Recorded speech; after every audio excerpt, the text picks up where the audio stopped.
Mimi naitwa Charles Weleka, ni mkazi wa Tabora.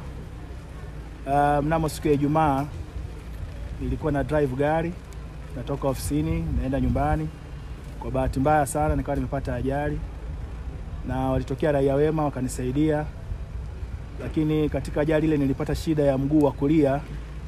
Mguu ulichomoka katika maungio ya paja, na baada ya wasamaria wema kunisaidia walinifikisha katika hospitali ya Kitete, na nilipokelewa katika jengo jipya la emergency. Nilikuta madaktari, nilikuta manesi, walinipokea kwa haraka na walinihudumia kwa haraka kwa kadiri ambavyo mahitaji yangu yalivyokuwa yanahitajika. Kwa kifupi, ni jengo zuri sana na ni jengo lenye maana.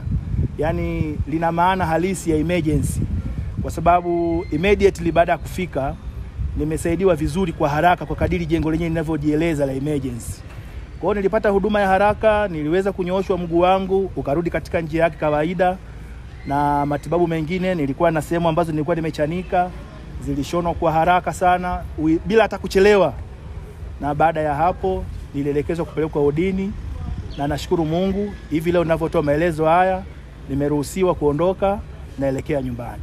Kwa ujumla naishukuru sana serikali ya Mama Samia kwa hichi kinachofanyika. Ni jambo jema na ni matunda ya wazi kabisa ambayo yanaonekana kwamba kuna umuhimu wa kuimarisha na kuna umuhimu kwa kuboresha, lakini pia kuna mabadiliko makubwa kwa watumishi, wanafanya kazi kulingana na maelekezo jinsi yalivyo.